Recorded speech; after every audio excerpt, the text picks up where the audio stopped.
Seguir a Cristo não é isenção de conflito, não é brincadeira de criança, não é ociosidade espiritual.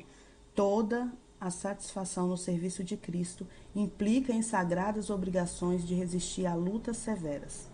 Seguir a Cristo significa batalhas ensanguentadas, ativo trabalho, guerra contra o mundo, a carne e o diabo. Nossa alegria está nas vitórias alcançadas para Cristo, em fervoroso e rígido batalhar.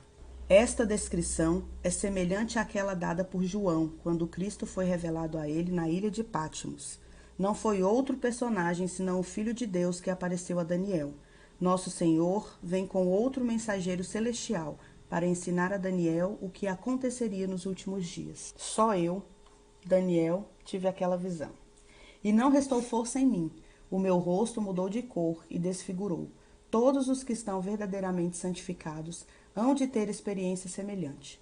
Quanto mais claras forem suas visões da grandeza, glória e perfeição de Cristo, tanto mais vividamente verão sua própria fraqueza e imperfeição. Não terão nenhuma disposição para dizer que tem caráter impecável. O que neles tem parecido correto e conveniente aparecerá em contraste com a pureza e a glória, somente indigno e corruptível. Todo remido compreenderá a atuação dos anjos em sua vida. Que maravilha será conversar com o anjo que foi seu protetor desde seus primeiros momentos, que vigiou seus passos e o protegeu do dia de perigo, que o guardou no vale da sombra da morte, que assinalou seu lugar de repouso, que foi o primeiro a saudá-lo na manhã da ressurreição, e dele aprender a história da atuação divina na vida pessoal e da cooperação celestial em toda a obra em favor da humanidade. Satanás reivindicou o corpo de Moisés por causa de sua única transgressão, porém Cristo o remeteu mansamente a seu Pai, dizendo: O Senhor o repreenda. Cristo disse a Satanás que sabia que Moisés havia se arrependido humildemente de seu único erro, que mancha nenhuma maculava seu caráter e que seu nome permanecia incontaminado no livro celestial. Então Cristo ressuscitou o corpo de Moisés, que Satanás havia reivindicado.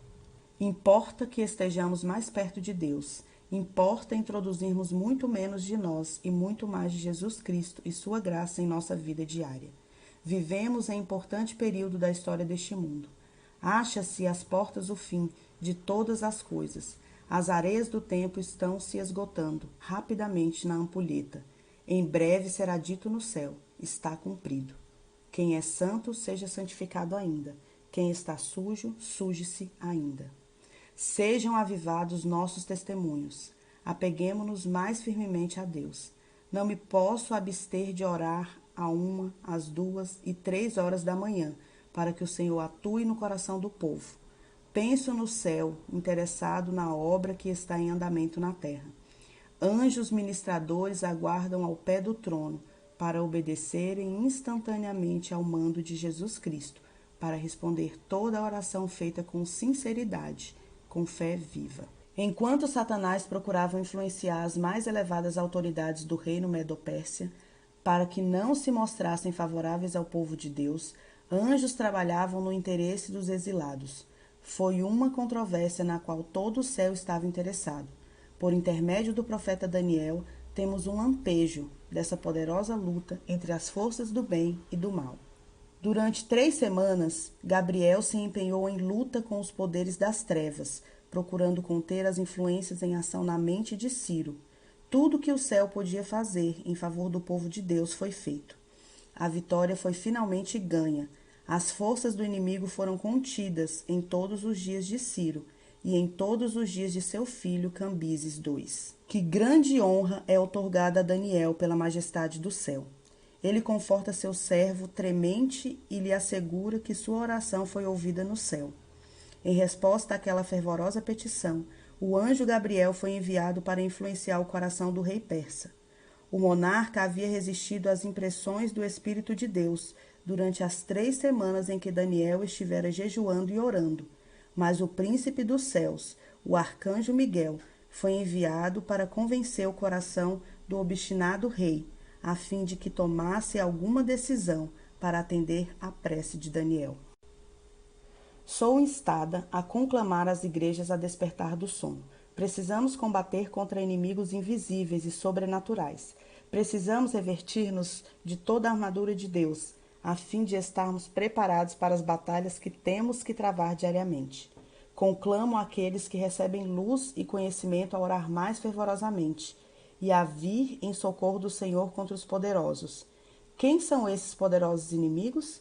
São os poderes que nos dias de Daniel atrapalharam os mensageiros celestiais que procuravam convencer o rei da Pérsia quanto à obra que devia fazer. Nossa obra de proclamar a segunda vinda de Cristo é semelhante à de João Batista, o precursor de Cristo em seu primeiro advento. Devemos proclamar ao mundo a mensagem: o grande dia do Senhor está perto. Preparai-vos para encontrar vosso Deus. Precisamos fazer muito mais do que temos feito. Por isso se vê que os agentes celestiais contendem com obstáculos antes que o propósito de Deus seja cumprido no seu tempo. O rei da Pérsia estava controlado pelo mais elevado dos anjos maus. Ele recusou, como fizera Faraó, a obedecer à palavra do Senhor.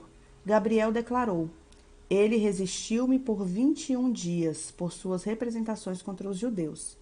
Porém, Miguel veio em meu auxílio, e então obtive vitória sobre os reis da Pérsia, contendo os poderes, dando bons conselhos contra maus conselhos. Anjos bons e maus estão tomando parte nos planos de Deus, em seu reino terrestre.